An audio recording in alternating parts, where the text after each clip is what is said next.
Assalamualaikum warahmatullahi wabarakatuh. Selamat datang di channel Bicara Saja.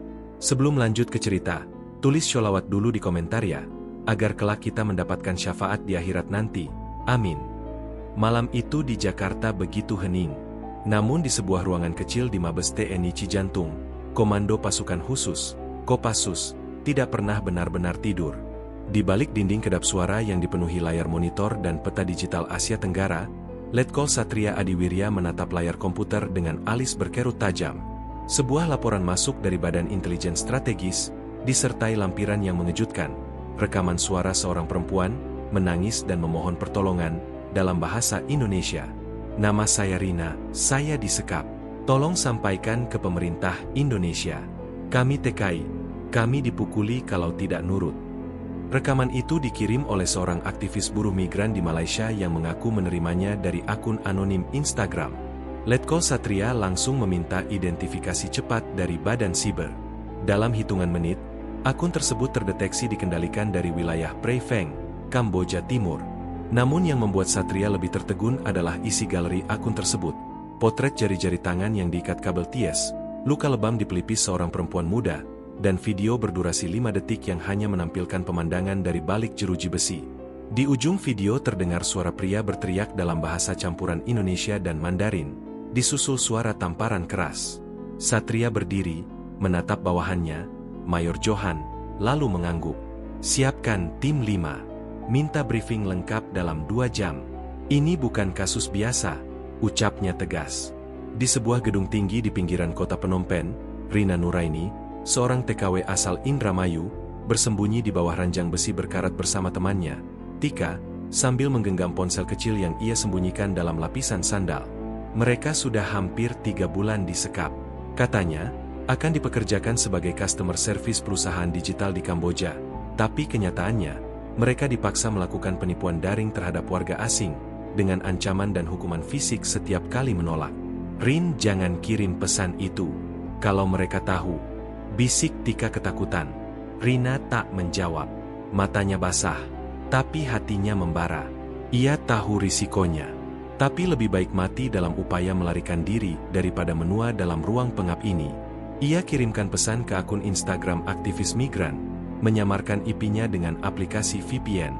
Pesan terakhirnya, kalau aku tak sempat, bilang ke keluargaku di Indramayu, aku minta maaf.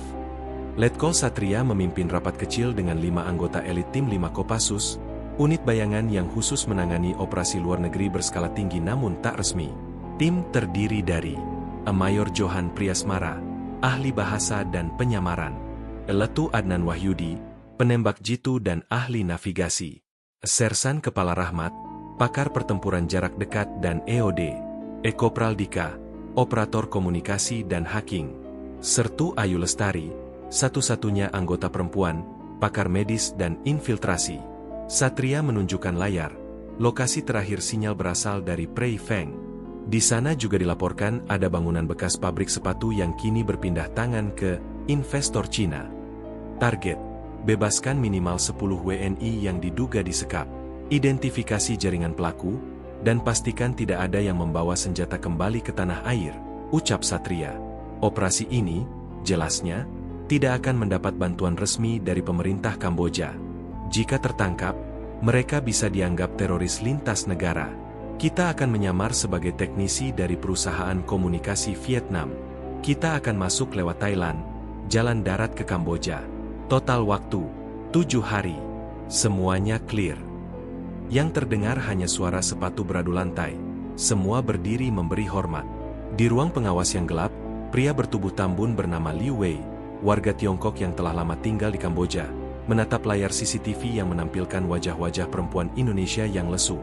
Di sebelahnya, seorang pria Indonesia bernama Yusuf, mantan calo TKI asal Medan, mencatat daftar nama dan mencocokkannya dengan klien yang tertarik membeli pekerja.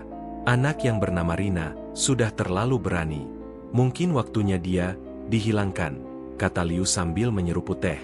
Yusuf menelan ludah. Ia tahu apa arti kalimat itu. Letkol Satria memandangi foto Rina dan Tika yang dikirim oleh pihak imigrasi sebelum mereka berangkat ke Kamboja 3 bulan lalu. Rina adalah anak sulung dari 5 bersaudara. Ia hanya ingin membantu ibunya membayar utang sawah. Ia gadis pemberani, dari keluarga sederhana di desa Jatisari, Indramayu. Aku pernah kehilangan adikku di kasus serupa, kata Satria pelan kepada Mayor Johan. Dia juga TKW. Hilang di Malaysia, tak pernah kembali. Misi ini, bukan hanya negara yang meminta, tapi hati saya juga. Johan menepuk bahunya. Kalau begitu, mari kita bawa mereka pulang, Komandan.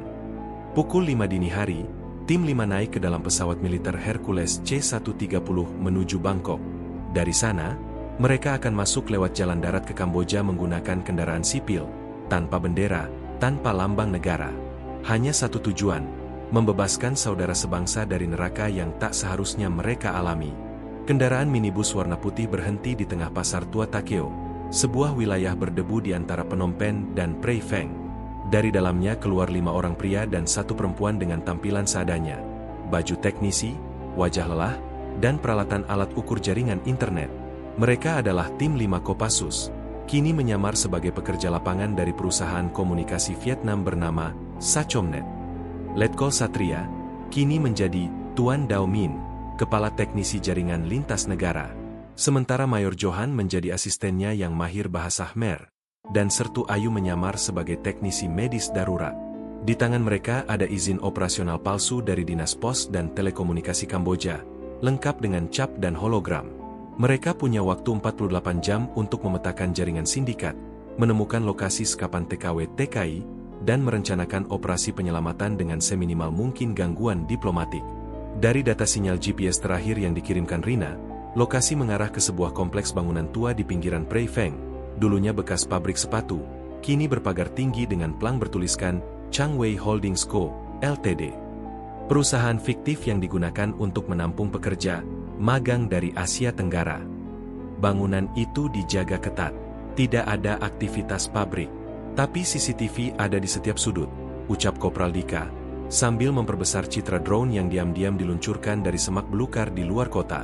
Tampak 2 penjaga bersenjata berdiri di pos depan, dan beberapa kontainer besar di halaman belakang. Diduga, kontainer itulah tempat mereka menyekap korban.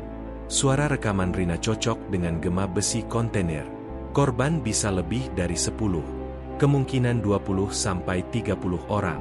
Mereka dipaksa kerja paksa atau scam center, tambah Johan. Dan dari bahasa yang terdengar, sindikat ini gabungan orang Kamboja, Cina, dan Indonesia. Di dalam bangunan itu, seorang pria Indonesia bernama Yusuf Simanjuntak sedang memeriksa daftar pekerja. Wajahnya ramah, tapi tindakannya kejam. Ia adalah ex-agen perekrut TKI yang bekerja sama dengan sindikat Kamboja Cina, dan jadi perantara pengiriman ratusan orang Indonesia ke pusat eksploitasi kerja digital.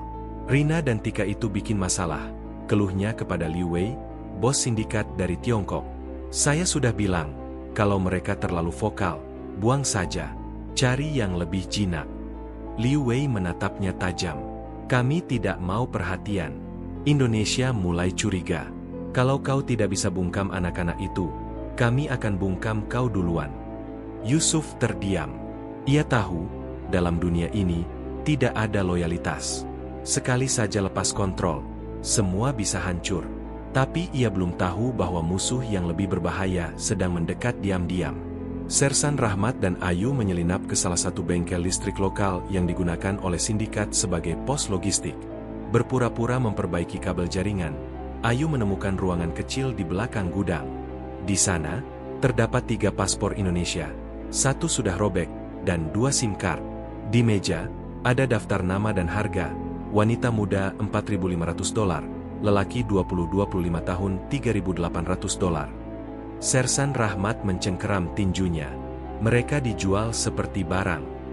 Di luar, Letkol Satria menerima informasi dari informan lokal bahwa salah satu TKI bernama Edo Prayoga, 22 tahun, sempat kabur minggu lalu namun ditangkap kembali. Namun sebelum ditangkap, Edo sempat menyelipkan lokasi koordinat di dompet tukang parkir lokal. Koordinat itu cocok dengan lokasi pabrik Changwei.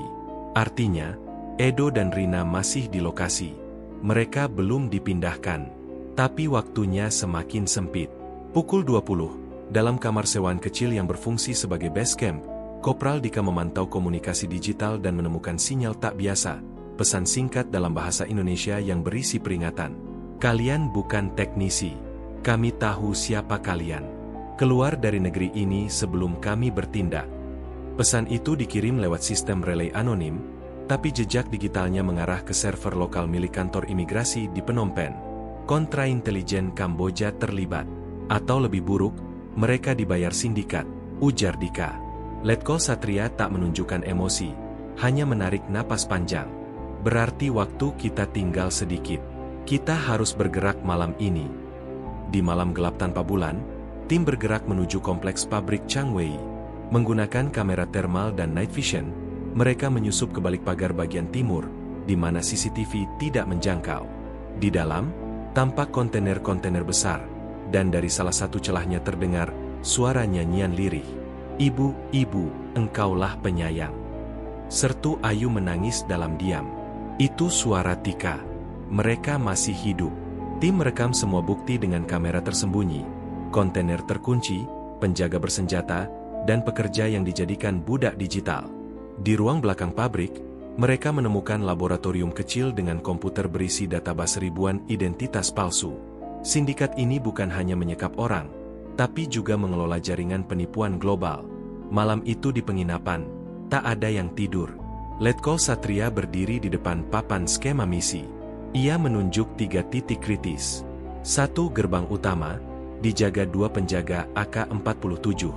2 gudang timur, tempat penyimpanan korban. 3 ruang komando digital, pusat database dan komunikasi sindikat. Kita tidak bisa menunggu bantuan resmi. Kita harus bertindak. Tapi kita harus diam-diam. Tanpa suara. Tanpa ledakan. Tanpa satupun korban jiwa. Tim mengangguk. Kita akan selamatkan mereka. Rina, Tika, Edo, dan semua yang terjebak di neraka ini. Jam menunjukkan pukul 2.17 dini hari ketika Letkol Satria dan timnya mulai bergerak. Bayangan mereka menyatu dengan gelapnya malam Prey Feng. Angin dari sungai Mekong membawa aroma lembab dan lumpur, sementara cahaya dari gudang besar milik Changwei Holdings menyala redup namun mencurigakan. Tak tampak aktivitas pabrik normal, tidak ada truk masuk, tak ada suara mesin, hanya lampu dan bayangan penjaga bersenjata. Satria merapatkan kacamata malamnya. Target berada di titik Bravo 3. Tim bergerak dalam formasi Delta. Tim 5 bergerak dalam keheningan. Mayor Johan menyusup ke sisi kanan bangunan menggunakan tangga lipat untuk memantau dari atap. Sersan Rahmat dan Sertu Ayu menyisir bagian belakang yang sebelumnya dikenali sebagai tempat logistik. Letu Adnan dan Dika memantau frekuensi radio penjaga menggunakan pemindai elektronik portable. Frekuensi mereka stabil, tidak ada kode siaga. Kita belum terdeteksi, bisik Dika. Di dalam kompleks, dari balik dinding tipis kontainer, Rina dan Tika masih terjaga. Suara derit tikus dan tangisan samar sesama tahanan jadi latar musik malam-malam mereka. Rina menggenggam tangan Tika, menggigil bukan karena dingin, tapi karena firasat buruk. Aku dengar mereka mau mindahin kita ke kapal besok, bisik Rina. Kita dijual ke Vietnam. Belum sempat Tika menjawab, pintu kontainer terbuka, cahaya menyilaukan, dan 2 pria asing menyeret Edo, remaja 22 tahun yang sebelumnya mencoba kabur. Ini pelajaran buat kalian yang coba main mata, teriak Yusuf, si perekrut dari Medan. Ia menendang Edo di perut, disambut jeritan para TKI lain yang hanya bisa menangis ketakutan. Mayor Johan berhasil masuk ke atap utama gedung komando. Ia mengaktifkan kamera kancing tersembunyi, mengirimkan gambar ke layar tablet Satria. Ada 2 ruang di sini. 1 berisi peralatan server, satunya kamar pribadi Liu Wei. Aku lihat 1 brankas. Cek isinya. Hati-hati dengan laser pengaman, balas Satria melalui komunikasi hening. Sementara itu, Ayu dan Rahmat menyelinap ke gudang timur. Di sana, mereka menemukan ruangan besar berisi komputer-komputer dengan layar bertuliskan Customer Verification Crypto Wallet, ID Fake Generator, dan Scam Script bahasa Inggris. Ini pusat operasi penipuan digital internasional, bisik Ayu. Dan ini bukan cuma eksploitasi TKI. Ini jaringan siberkriminal global, balas Rahmat. Mereka mengambil gambar, mengunduh data, dan memetakan lokasi korban. Setidaknya ada 26 WNI, disekap di 3 kontainer berbeda. Tapi saat Dika mencoba menyusup ke jaringan CCTV untuk mematikan kamera utama, sesuatu terjadi. Ia tak sadar bahwa jaringan Chang Wei memiliki detektor IP real-time. Sebuah layar di ruang kontrol berkedip merah. Intrusi terdeteksi, perangkat asing masuk jaringan lokal. Alarm senyap langsung aktif. Yusuf yang sedang berada di ruang bawah tanah menerima panggilan dari Liu Wei. Periksa semua tamu luar negeri yang baru masuk 3 hari terakhir. Fokus ke teknisi jaringan. Aku curiga kita sedang dipantau. Pagi harinya, saat tim 5 kembali ke base camp di penginapan tua, suasana terasa berbeda. Seorang resepsionis memperhatikan mereka dengan tatapan curiga. Tak lama, sebuah SUV hitam berhenti di depan. 4 pria asing turun, 2 di antaranya bersenjata pendek. Mereka bukan polisi, gumam Johan. Keluar lewat pintu belakang. Cepat. Tim terpaksa meninggalkan peralatan pemantauan dan membakar dokumen palsu. Mereka berlari ke lorong belakang, menyusuri gang sempit yang mengarah ke pasar tradisional. Wajah mereka tertutup debu, tapi langkah mereka mantap. Di pasar, mereka berganti pakaian. Ayu mengganti bajunya dengan daster lokal dan berpura-pura sebagai penjual sayur. Dika dan Adnan menyamar sebagai sopir angkot. Johan memanjat becak dan menyamar sebagai tukang. Selamat, kita baru saja lolos dari kematian, kata Johan sambil tersenyum masam. Namun Letkol Satria tahu, waktu mereka hampir habis. Sindikat kini sadar bahwa mereka bukan teknisi biasa. Misi penyelamatan harus dilakukan malam ini, atau semuanya berakhir dengan darah. Malam itu, di tempat persembunyian baru mereka, Satria duduk diam memandangi peta lokasi. Ayu menghampiri, membawa air minum.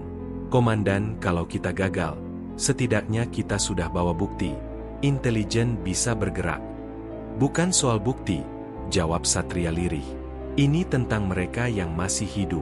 Rina, Tika, anak-anak itu. Kalau kita pergi sekarang, mungkin minggu depan jasad mereka ditemukan di parit. Satria membuka dompetnya. Ada foto gadis kecil. Adikku, Intan. Hilang 9 tahun lalu. Kasus serupa. Sampai hari ini, jenazahnya pun tak pernah ditemukan. Ayu menunduk. Ia tahu, misi ini lebih dari sekadar perintah. Ini dendam diam-diam seorang kakak yang tak pernah selesai. Dengar semua, ucap Satria, berdiri di tengah tim. Besok pukul 3 kita serbu kompleks Chang Wei. Kita bebaskan semua korban. Target utama, ambil server, amankan korban, dan nonaktifkan pemimpin sindikat. Setelah itu, kita kabur lewat sungai ke arah perbatasan Vietnam. Tim mengangguk. Misi ini mungkin operasi terakhir kita. Tapi kalau kita berhasil, 26 orang akan pulang ke tanah air. Dan kita akan mengirim pesan ke sindikat. Jangan pernah sentuh rakyat Indonesia lagi. Pukul 2.45, Rina dan Tika menggenggam tangan. Di luar, mereka dengar suara langkah kaki. Kita dipindahin, lirih Rina. Namun suara itu bukan penjaga. Itu adalah Rahmat, membuka gembok dengan alat khusus. Rina? Tika? Bisik Ayu dari luar. Kami dari Indonesia. Kami pulangkan kalian malam ini. Rina menangis, menggigil, dan untuk pertama kalinya dalam 3 bulan, ia tahu harapan belum mati. Langit Preifeng masih diselimuti gelap ketika jarum jam mendekati pukul 3 pagi. Kabut tipis turun pelan-pelan, menyelimuti atap-atap seng dan pagar besi pabrik tua Chang Wei Holdings. Di bawah bayang-bayang itu, 5 bayangan bergerak cepat, tim 5 Kopassus. Kini bersiap menjalankan salah satu operasi paling berbahaya sepanjang karir militer mereka, operasi pembebasan korban WNI di luar negeri. Letkol Satria memantau gerakan penjaga lewat kamera thermal yang tertempel di drone mini. Ada 3 di depan gerbang, 2 di menara pengawas, 1 lagi dekat gudang timur. Siap dengan senjata otomatis, bisiknya ke radio taktis. Perintah? Tanya Mayor Johan dari posisi atap bangunan kosong di seberang kompleks. Senapan kejut. Tak ada tembakan mematikan. Kita bukan datang untuk berperang, tapi membawa pulang. Tim sudah memasang peluru khusus, non-lethal rounds, gas tidur, dan granat kejut. Tapi mereka tahu, begitu peluru pertama dilepas, misi bisa berubah menjadi neraka. Di sisi timur, Rahmat dan Ayu memotong pagar kawat berduri, masuk ke area kontainer penyekapan. Rina, Tika, Edo, dan para korban lain, yang kini jumlahnya terkonfirmasi 26 orang, masih terikat di dalam. Di tempat lain, Adnan dan Dika menanam bom sinyal pengacak komunikasi agar sindikat tidak bisa meminta bantuan luar. Satria memberi isyarat dengan jari. 3, 2, 1. Duf! Granat kejut dilemparkan ke dekat pos penjaga. Kilat putih menyilaukan, diikuti suara dentuman keras. 2 penjaga langsung tumbang, sementara 1 lainnya terpental. Gerbang bersih, seru Johan. Tapi serbuan belum selesai. Dari dalam bangunan utama, terdengar teriakan, komplotan asing, serbu mereka. Satria langsung memberi aba-aba. Fase 2, masuk gudang timur, amankan korban. Ayu dan Rahmat membuka kontainer pertama. Di dalam, belasan wanita berusia muda menjerit ketakutan, menyangka mereka akan dipindahkan paksa. Tapi Ayu melepas maskernya, menunjukkan wajahnya. Dari Indonesia, kami tentara, kalian selamat, ucapnya dalam bahasa Indonesia cepat. Rina terduduk lemas, air mata membanjiri pipinya. Aku pikir, aku bakal mati di sini. Sementara itu, Edo yang sudah luka-luka karena pemukulan, menggeretkan tubuhnya keluar kontainer. Ada 2 orang yang dikurung di ruang belakang. Pak, tolong, mereka sudah sekarat. Satria langsung mengirim Johan ke sana. Dalam 2 menit, 2 korban lain ditemukan dalam kondisi dehidrasi berat, nyaris tak sadarkan diri. Salah satunya adalah Fitriani, 19 tahun, TKW asal Lombok yang dikira sudah mati dan hendak dibuang ke sungai malam sebelumnya. Saat penyelamatan berlangsung, Liu Wei dan beberapa anak buahnya keluar dari ruang server dengan senjata. Yusuf Simanjuntak, si pengkhianat Indonesia, ikut membawa pistol. Jangan biarkan mereka keluar hidup-hidup, teriak Liu Wei. Satria dan Johan membalas tembakan secara terukur. Peluru kejut menghantam lutut salah satu penjahat, membuatnya jatuh tersungkur. Namun Yusuf sempat menembak ke arah Ayu. Peluru meleset tipis, hanya mengenai helmnya.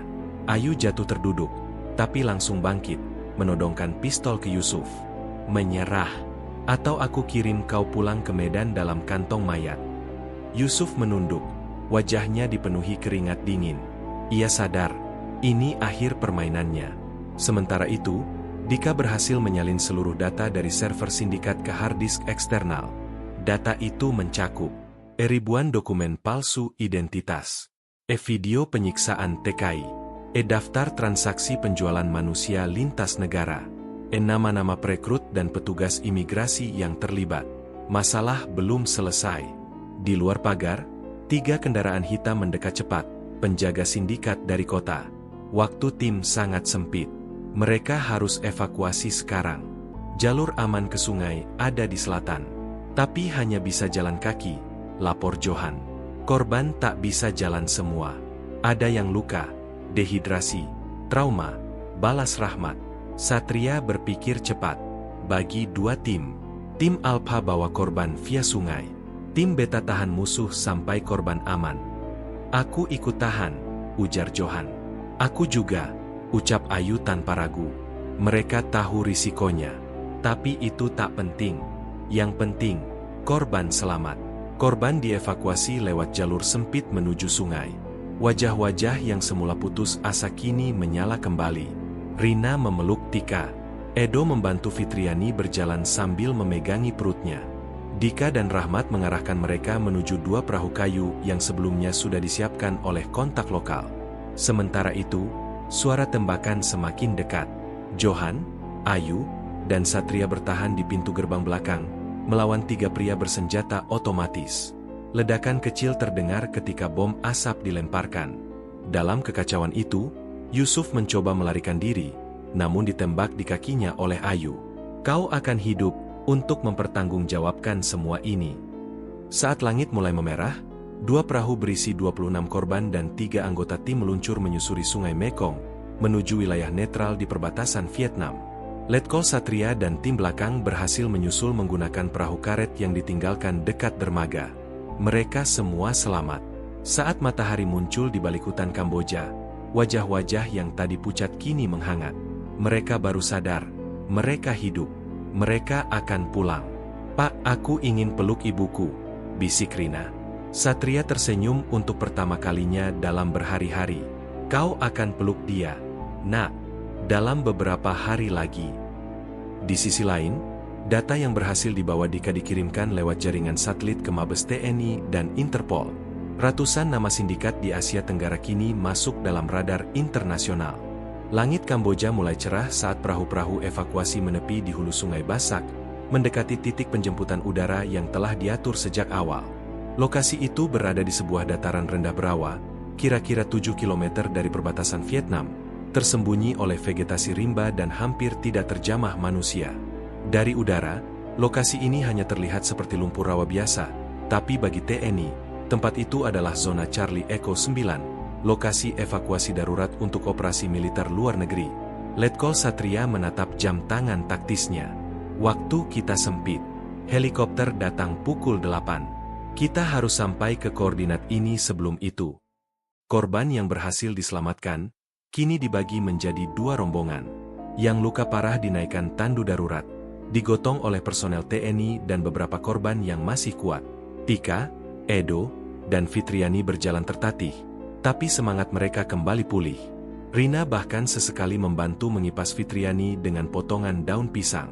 Di tengah rombongan, Sertu Dika memegang tas ransel khusus berisi hard disk eksternal dan dokumen fisik yang berisi data sindikat Changwei Holdings. Disitulah letak semua bukti perdagangan manusia lintas negara, identitas kaki tangan di berbagai negara, dan jaringan bank digital tempat transaksi ilegal berlangsung. Namun Dika tak tahu, seseorang di antara mereka mengincar tas itu. Sekitar 2 km sebelum titik evakuasi, medan berubah menjadi rawa-rawa yang dangkal. Lumpur menyedot kaki sampai mata kaki. Nyamuk beterbangan seperti badai kecil. Suara jangkrik dan kicau burung menyatu menjadi simfoni liar. Namun suara itu justru membuat Satria curiga. SSSSSTTT. Ucapnya. Tangannya terangkat. Semua berhenti. Tidak ada suara burung. Tidak ada jangkrik. Gerak terus, bisik Johan. Mereka tahu kita lewat sini. Benar saja. Tak lama, rentetan tembakan meledak dari balik semak. Brak, brak, brak. Semua tiarap. Lindungi korban, teriak Satria. Ayu langsung menarik Rina dan Tika ke balik batang pohon besar. Rahmat menahan Edo yang hampir panik. Darah mengalir dari kakinya akibat serpihan peluru. Dari balik pohon, muncul 5 pria bersenjata. Mereka bukan tentara resmi, tapi tampak profesional. Taktik mereka sistematis, membentuk sayap kiri dan kanan, berusaha mengepung. Satria mengeluarkan pistol dan memberi aba-aba pada Johan. Alihkan perhatian ke timur. Aku dan Ayu buka jalur ke utara. Dalam 5 menit, baku tembak berlangsung sengit. 2 dari penyerang tumbang. Tapi korban juga jatuh. Sertu Ramzi, anggota tambahan dari unit Bravo, terkena peluru di dada. Ia masih sadar, tapi kondisi kritis. Aku jaga sini, bawa yang lain keluar, ucapnya, tersenyum meski darah mengalir deras. Satria menggertakkan gigi. Jangan mati di sini, Ramzi. Aku jemput kamu. Namun waktu tak berpihak.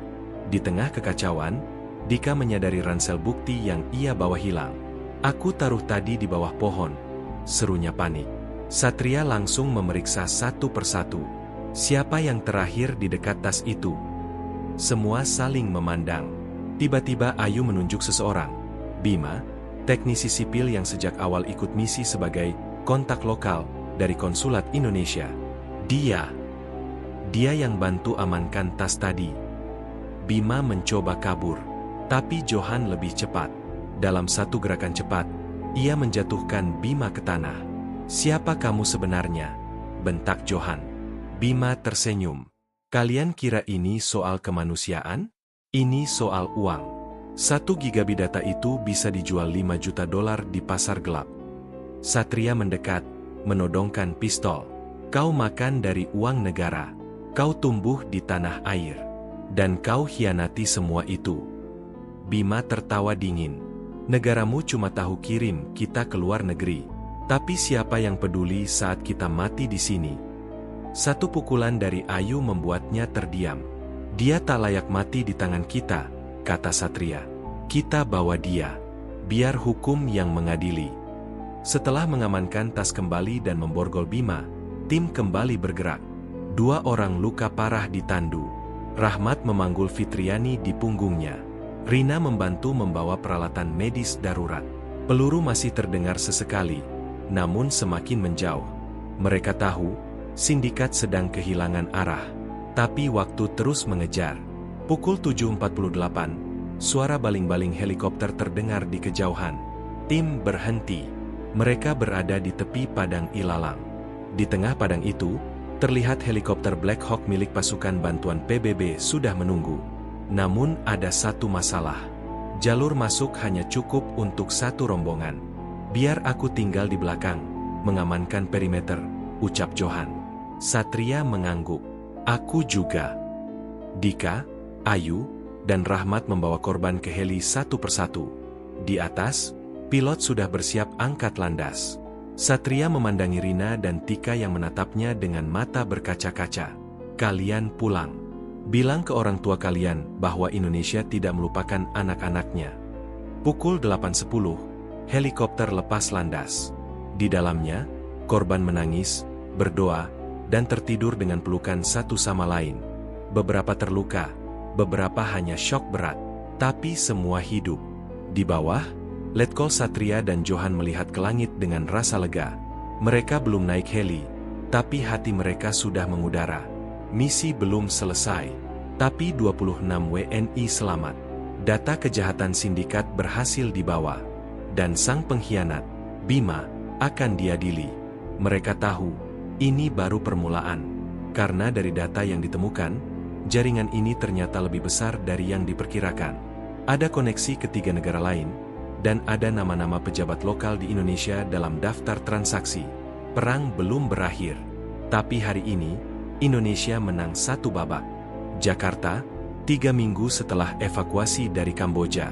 Gedung tinggi di kawasan Kuningan, tempat Badan Intelijen Strategis TNI, BAIS, berkantor, menjadi saksi bisu pertemuan yang jarang terjadi. Di ruang rapat lantai 12, Letkol Satria duduk berhadapan dengan pejabat tinggi dari Kementerian Luar Negeri, Badan Intelijen Negara, serta Kepolisian Internasional. Di mejanya, diletakkan satu hard disk eksternal yang telah dienkripsi ganda. Di dalamnya, semua data yang berhasil disalin dari server Changwei Holdings, daftar korban, rekening digital, lokasi penahanan, dan transaksi ilegal dalam 5 bahasa. Namun satu folder membuat ruangan itu mencekam. VIP Jakarta Access. Saat dibuka, muncul sederet nama, beberapa dikenal oleh semua yang duduk di ruangan.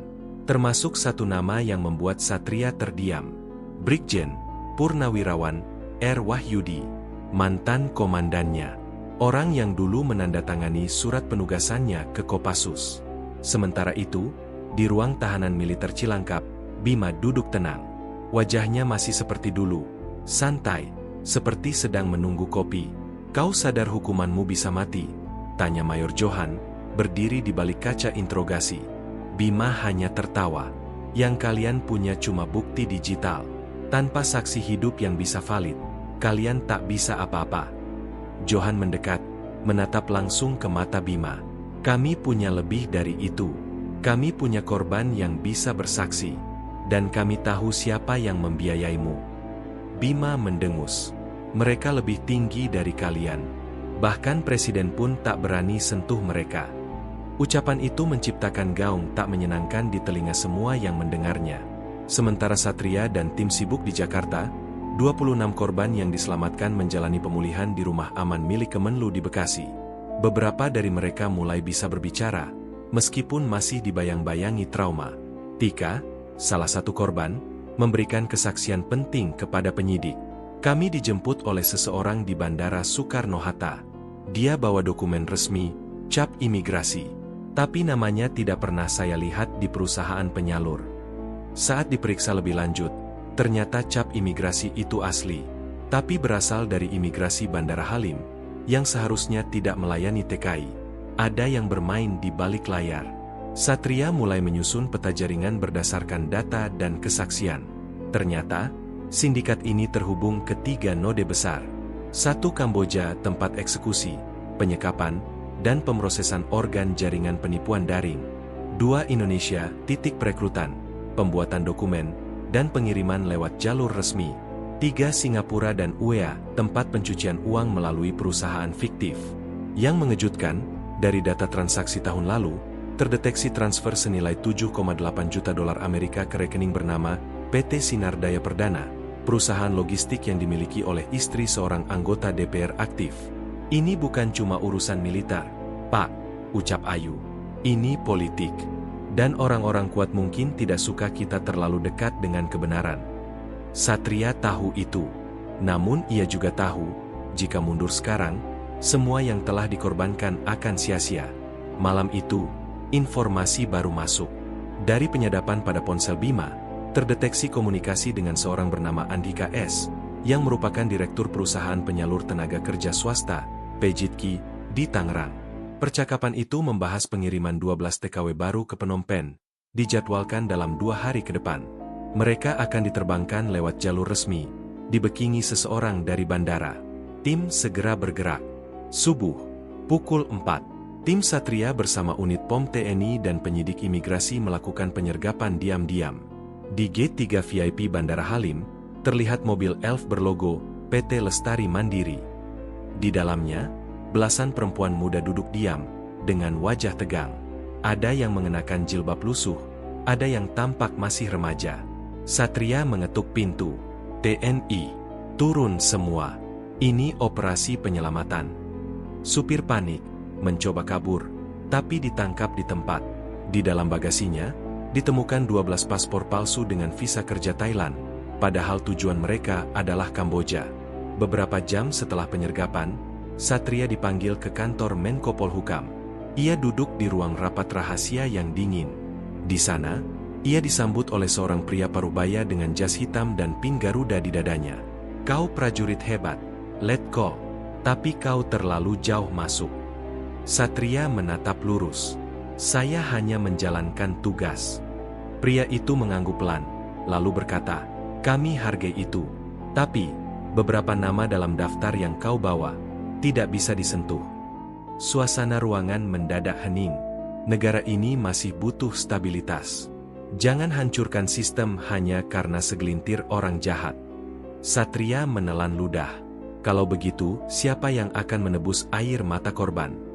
Tak ada jawaban. Malam itu, Satria duduk di beranda mes TNI, menatap langit Jakarta yang kelabu.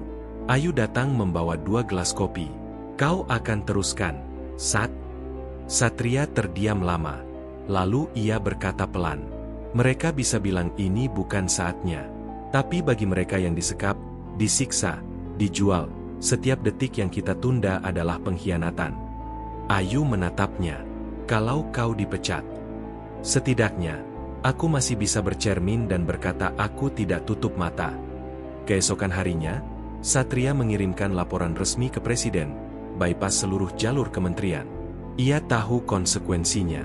Namun di dalam laporan itu, terlampir satu kalimat dari salah satu korban, Rina.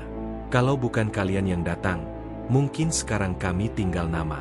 Jangan biarkan kami jadi angka lagi. Langit Jakarta sore itu diselimuti mendung. Hujan belum turun, tapi hawa di sekitar seperti menggantungkan sesuatu yang berat.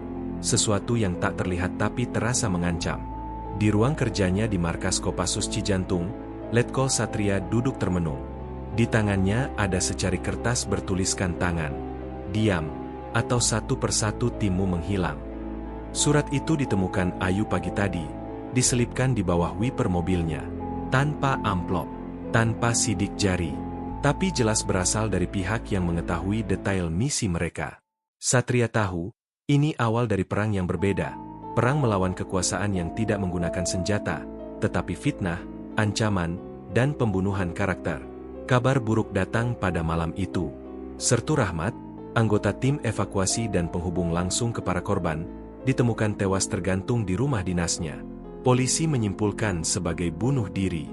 Namun Ayu tak percaya. Rahmat bukan tipe yang menyerah begitu saja, ucapnya, air mata menetes. Dia baru saja bicara soal rencana wawancara korban dengan media. Satria memerintahkan otopsi ulang oleh tim forensik TNI. Hasilnya, ada bekas luka lebam di tengkuk, tanda-tanda yang tidak cocok dengan bunuh diri.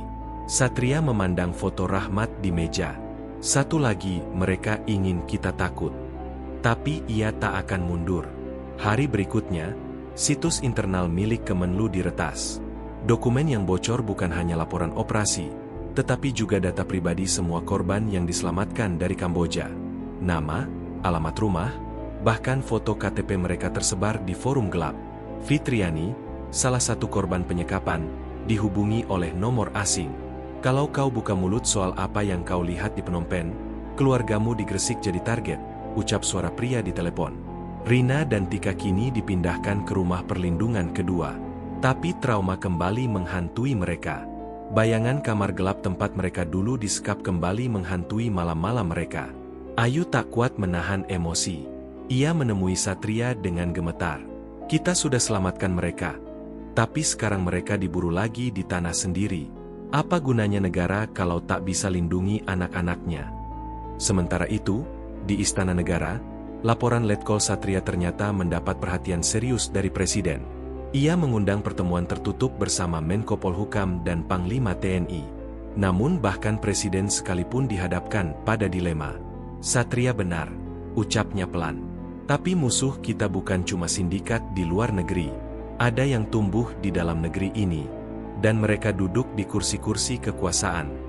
Presiden memerintahkan pembentukan Satuan Tugas Rahasia, tim Garuda Hitam, di bawah kendali langsung dirinya. Satria diminta memimpin. Namun ada syarat, tidak ada media, tidak ada konferensi pers, tak ada ruang untuk publik tahu. Ini harus senyap. 3 hari setelah itu, mobil yang dikendarai Ayu bersama Johan mengalami kecelakaan. Sebuah truk tangki muncul dari arah berlawanan, menghantam bagian kanan mobil. Johan mengalami patah tulang rusuk, sementara Ayu kritis dan koma. Satria datang ke rumah sakit militer. Ia menatap Ayu yang terbaring dengan selang pernapasan dan kabel infus. Maafkan aku, bisiknya. Aku yang menyeretmu ke medan ini. Namun perawat mengatakan satu hal aneh. Rem mobil seperti tidak berfungsi sebelum kecelakaan. Tim teknisi dari Kopassus memeriksa mobil. Kesimpulan mereka, sistem pengereman dipotong secara manual. Satria tahu, ini bukan lagi soal pengungkapan kebenaran. Ini perang untuk bertahan hidup. Dengan hanya beberapa anggota tersisa, Satria memutuskan mengganti strategi. Mereka akan memalsukan kematian 3 korban kunci, Rina, Tika, dan Fitriani, dan menyebarkan berita bahwa ketiganya telah kembali ke kampung halaman. Dalam kenyataan, ketiganya dibawa ke markas marinir di Cilandak, tempat paling aman karena hanya sedikit yang tahu lokasi pastinya. Satria mengatur wawancara rahasia dengan seorang jurnalis investigasi bernama Putra Nugroho, yang bekerja untuk salah satu media independen berani. Di ruang bawah tanah markas, dengan kamera tersembunyi, Rina bicara untuk pertama kalinya. Saya melihat perempuan dijual. Ada yang diambil ginjalnya, ada yang dikirim ke perbatasan untuk kerja paksa. Dan mereka bilang semua itu legal karena ada cap dari Jakarta.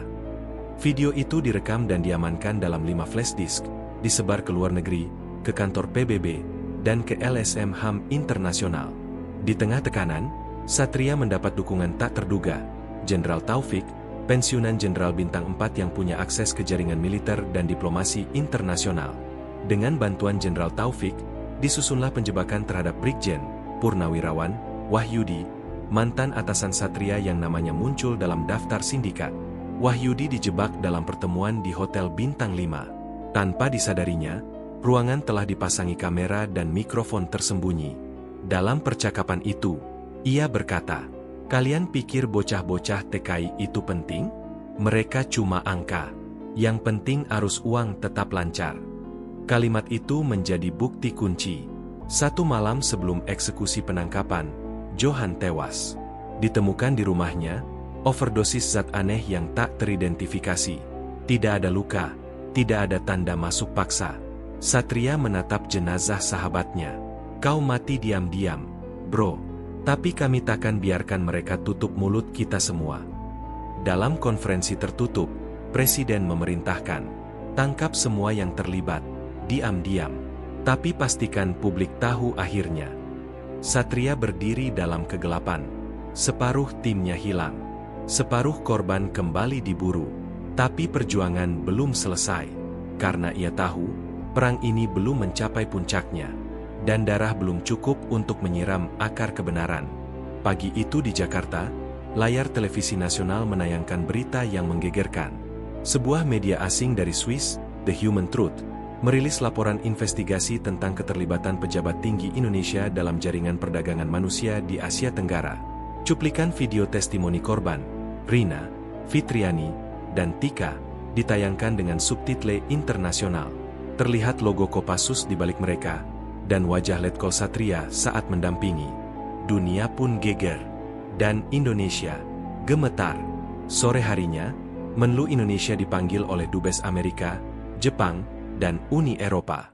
Semua menyuarakan hal yang sama. Jika pemerintah Indonesia tidak segera membersihkan aparat dan birokrasi dari sindikat ini, kami akan meninjau kembali kerjasama bantuan luar negeri dan investasi strategis. Ancaman itu bukan main-main. Dalam waktu 72 jam setelah laporan itu viral, nilai tukar rupiah terguncang. Bursa Efek Jakarta merah darah. Investor menarik dana triliunan rupiah. Media sosial diramaikan dengan tagar, Indonesia perdagangan manusia. Safeurti, jangan tutup mata. Presiden memanggil rapat darurat kabinet tengah malam. Wajahnya pucat, suara berat. Kalau kita tak ambil langkah cepat, ini bisa jadi krisis politik dan ekonomi. Tapi kalau kita bongkar semua, akan banyak yang jatuh, termasuk di lingkaran kita. Di ruangan VVIP Istana Negara, Letkol Satria diundang dalam kapasitas pribadi. Bersamanya, Jenderal Taufik dan Kapolri. Presiden duduk dalam diam. Letkol Satria, Anda ingin menyelamatkan negara ini atau menghancurkannya? Tanyanya tajam. Satria tidak langsung menjawab. Ia berdiri, membuka map merah yang dibawanya, dan menaruhnya di meja presiden. Yang menghancurkan negara bukan saya, tapi mereka yang menjual rakyatnya sendiri. Kalau saya diam, maka kita semua pengkhianat. Ruangan sunyi. Presiden akhirnya bicara pelan. Kalau saya beri restu, apa yang akan Anda lakukan? Satria menatap lurus. Saya akan adili semua yang terlibat, mulai dari bandar, penyelundup, hingga politisi. Dan saya akan siarkan ke dunia bahwa Indonesia bukan tempat aman bagi penjahat kemanusiaan. Presiden mengangguk lambat. Baik, tapi ingat, kau akan berperang sendirian di awal. Dan musuhmu lebih besar dari yang pernah kau bayangkan. Di balik layar, intelijen Indonesia menemukan bahwa sindikat ini tidak hanya mendapat dukungan pejabat dalam negeri, tapi juga melibatkan perusahaan multinasional dari Hong Kong dan Malaysia, yang terhubung ke investor di Timur Tengah dan Cina. Modusnya, mempekerjakan TKI dan TKW secara ilegal, menjual organ lewat rumah sakit bawah tanah, menggunakan hasilnya untuk mendanai proyek properti dan teknologi di Asia. Dan yang lebih mengejutkan, ada jejak aliran dana ke salah satu partai besar di Indonesia. Ini lebih dari sekadar sindikat, Letkol, ujar Ayu, yang kini sudah sadar dari koma namun belum sepenuhnya pulih. Ini konspirasi global, dan mereka anggap kita cuma kerikil kecil. Satria tahu, kerikil bisa menjatuhkan raksasa, asal dilempar tepat sasaran. Presiden akhirnya mengutus duta besar khusus ke PBB untuk meredam tekanan. Namun permintaan maaf dan janji reformasi tidak cukup. Dewan HAM PBB secara resmi meminta penjelasan langsung dari pemerintah Indonesia dan memanggil Letkol Satria sebagai saksi utama. Satria berangkat ke Jenewa dengan identitas diplomatik. Sementara itu, di Jakarta, tekanan balik muncul. Parlemen mulai memanggil Satria sebagai pengacau militer yang membocorkan rahasia negara. Media yang dulunya memuji, kini mulai menyerang. Letkol Satria, prajurit atau provokator. Namun publik masih berdiri bersamanya. Petisi dukungan mencapai 1,2 juta tanda tangan dalam 3 hari. Di tengah badai, datang kabar mengejutkan. Markas besar PT Lestari Mandiri di Tangerang, penyalur TKI yang terlibat sindikat, dibakar massa. Tak ada korban jiwa, tapi semua dokumen hangus. Polisi menyebutnya sabotase. Namun investigasi Kopassus menemukan pelakunya adalah mantan anak buah Bima, yang kini menghilang. Ada operasi pembersihan bukti, ujar Johan sebelum wafat, mereka membakar jejak sebelum kita bisa bawa ke pengadilan. Dengan bukti digital dan pengakuan saksi internasional, Kejaksaan Militer akhirnya menahan beberapa tersangka. Direktur Imigrasi Halim, dua perwira tinggi, salah satunya mantan atasan Satria, pengacara sindikat yang terhubung ke luar negeri. Namun hanya segelintir dari ratusan nama yang terlibat. Ini belum setengahnya, ujar Satria di ruang sidang tertutup. Dan saya tidak akan berhenti. Di malam yang sepi, Satria berdiri di atas atap markas Kopassus, menatap langit Jakarta yang kini penuh badai politik. Jika harus kulawan sendirian, aku akan tetap maju, gumamnya. Sementara dari kejauhan, seseorang memotret dirinya dengan kamera sniper, dan menekan tombol pengaktifan. Malam itu, Jakarta tenggelam dalam hujan. Jalanan sepi, lampu-lampu jalan berkedip seperti jantung kota yang kelelahan. Di atap markas Kopassus, Letkol Satria berdiri seorang diri, menatap langit gelap yang tanpa bintang. Ia memejamkan mata sejenak. Dan tepat saat itulah, telinganya menangkap suara lirih, dengungan laras senapan. Refleks, tubuhnya merunduk. 3 detik kemudian, denting logam menghantam dinding beton di tempat ia berdiri sebelumnya. Peluru tajam dari jarak jauh. Ia tidak sendiri malam itu. Ada penembak bayaran, dan mereka mengincarnya. Serangan itu gagal, tapi menjadi sinyal. Mereka tidak lagi sekadar mengancam. Mereka datang untuk membunuh. Pagi berikutnya, Komandan Kopassus mengeluarkan perintah darurat. Letkol Satria tidak boleh bergerak tanpa pengawalan minimal 3 personel dan kendaraan taktis. Namun Satria tahu, kalau musuh bisa menyusup sampai ke atap markas Kopassus, maka mereka bukan musuh biasa. Ini bukan pembunuh sewaan biasa, ujar Ayu yang kini mulai ikut memproses dokumen korban sebagai bagian dari tim rahasia. Ini pemburu profesional, dan mungkin bukan orang Indonesia. Sementara itu, di tempat persembunyian, Rina yang sempat bekerja sebagai data entry di markas penampungan Kamboja membuka memori penting. Ada satu nama yang tidak pernah boleh dicatat, tapi semua orang memanggilnya Bapak Abu. Dia bukan dari Asia. Matanya abu-abu. Dialah yang mendatangkan pembeli dari luar negeri. Rina menggambar wajahnya secara kasar. Tim Ayu mengirimkannya ke Interpol melalui jalur tertutup. Hasilnya mengejutkan. Wajah itu terhubung dengan seorang pria bernama Andrei Volkov, bekas agen rahasia Rusia yang menjadi buron internasional atas kejahatan kemanusiaan dan perdagangan manusia di Balkan. Sejak 2012, ia hilang, dan kini diduga beroperasi di Asia Tenggara sebagai broker manusia. Letkol Satria menyadari, satu-satunya cara untuk menuntaskan semua adalah memancing Volkov keluar dari persembunyiannya. Tapi itu berarti harus ada umpan besar. Dia menciptakan skenario berani, membocorkan dokumen palsu bahwa Rina dan 2 korban utama akan dihadirkan sebagai saksi langsung dalam sidang PBB di Bangkok dalam waktu 72 jam. Tim Kopassus berpura-pura memindahkan para korban lewat jalur diplomatik. Namun sebenarnya, Rina, Tika, dan Fitriani tetap di Jakarta, dalam bunker bawah tanah milik marinir. Yang bergerak ke Bangkok adalah tim boneka, agen-agen yang menyamar dengan wajah mirip, lengkap dengan paspor diplomatik dan iring-iringan kendaraan militer. Operasi ini membuat Volkov keluar dari bayangannya. Ia mengirim satu tim kecil pembunuh, 3 orang, berpakaian turis, dengan senjata tersembunyi. Namun apa yang mereka tidak tahu, seluruh hotel tempat para korban diinapkan telah dikepung pasukan khusus Thailand dan 2 anggota Kopassus. Saat para pembunuh mencoba masuk lewat lift darurat, mereka ditangkap hidup-hidup. Salah satu dari mereka mencoba meledakkan diri, tapi digagalkan. Di dalam salah satu ponsel mereka, ditemukan foto Satria, Jenderal Taufik, dan bahkan Presiden Indonesia. Target utama, eksekusi sebelum tanggal 30. Itu berarti, masih ada 48 jam sebelum aksi pembunuhan utama dimulai. Dari hasil interogasi kilat, para pembunuh mengaku bahwa Volkov berada di Phnom Penh, Kamboja, dan dalam 2 hari akan berpindah ke Pulau Sihanoukville, pusat utama operasi bawah tanah perdagangan manusia yang kini menyamar sebagai surga turis. Presiden Indonesia menghubungi langsung Perdana Menteri Kamboja melalui saluran diplomatik militer. Dalam perjanjian rahasia, 1 tim elit Kopassus dan 2 agen intelijen Thailand diperbolehkan masuk ke Kamboja untuk menangkap Volkov. Namun dengan satu syarat, semua dilakukan diam-diam. Tidak ada bendera, Tidak ada pengakuan resmi. Jika tertangkap, dianggap tindakan ilegal. Letkol Satria memimpin langsung operasi. Tengah malam, tim menyusup lewat dermaga pelabuhan nelayan. Kota yang di siang hari gemerlap dengan lampu klub dan turis asing, berubah menjadi labirin gelap dan penuh perangkap di malam hari. Di sebuah villa megah di tepi pantai, Volkov tertangkap kamera drone. Ia tidak sendirian, dikelilingi oleh pengawal bersenjata lengkap, dan satu ruangan penuh komputer yang memonitor ratusan korban di lokasi-lokasi tersembunyi Asia Tenggara. Serangan dimulai pukul 3. Letkol Satria masuk dari arah barat.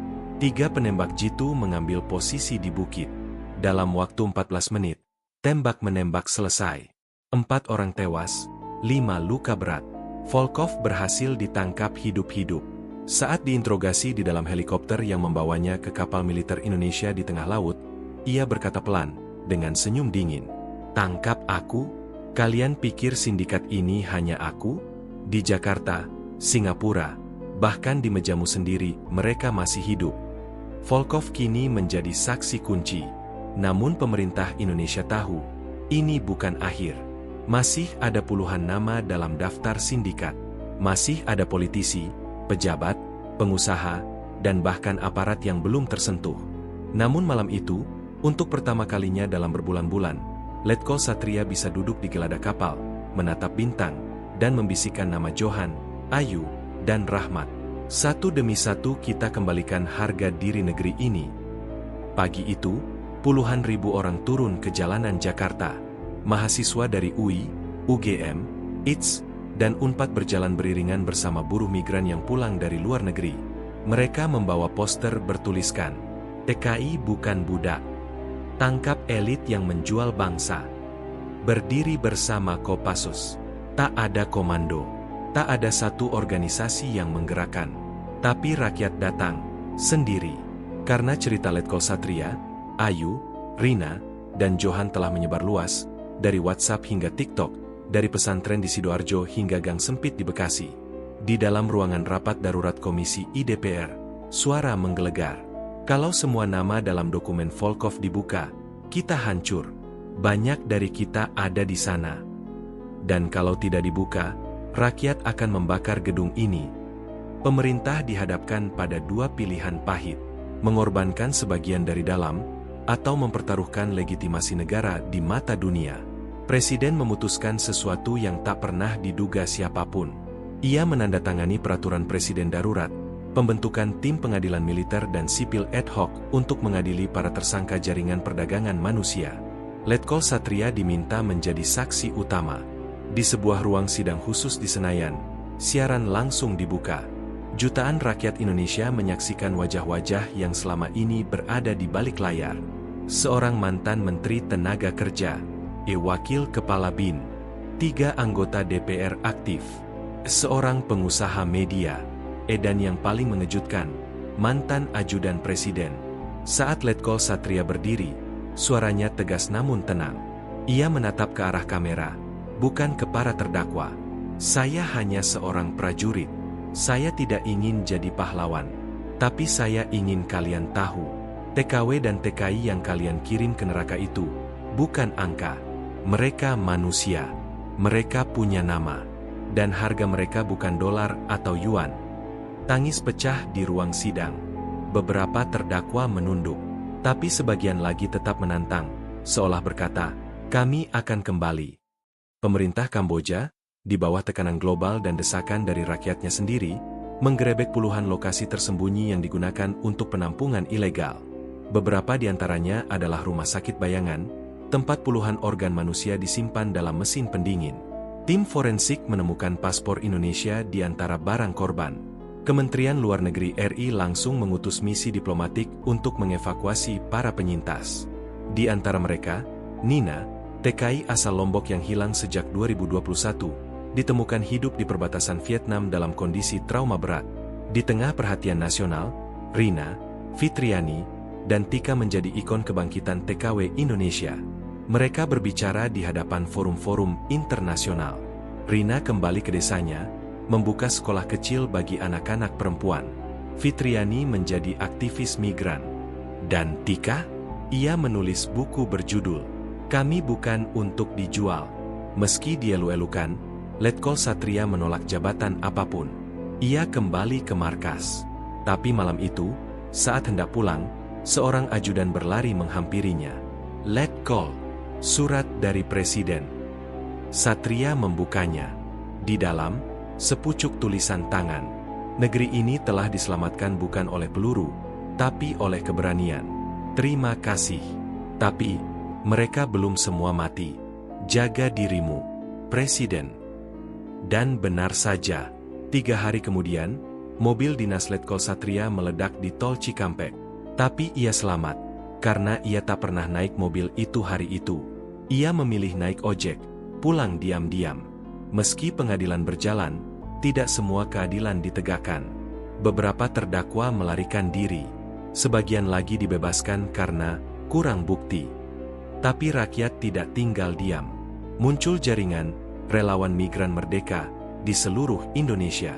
Mereka membuka posko-posko bantuan, tempat pelaporan TKI ilegal, hingga jalur penyelamatan darurat. Film dokumenter tentang operasi penyelamatan TKW dan TKI oleh Kopassus memenangkan penghargaan internasional. Dan buku harian Johan, yang ditemukan di saku celananya saat ia tewas, diterbitkan sebagai warisan sejarah. Tahun berlalu. Di atas bukit kecil di Magelang, sebuah tugu kecil berdiri. Tertulis, untuk mereka yang tak disebut pahlawan, tapi menyelamatkan bangsa. Untuk Johan, Ayu, dan ribuan nama yang hilang demi kita bisa hidup. Letkol Satria kini tak diketahui keberadaannya. Ada yang bilang ia jadi guru di pesantren. Ada yang bilang ia membuka ladang kopi di Sumatera. Tapi yang pasti, ia meninggalkan satu pesan di dinding markas Kopassus sebelum menghilang. Negara boleh diam, tapi rakyat tak akan. Dan selama rakyat punya suara, keadilan akan selalu menemukan jalannya.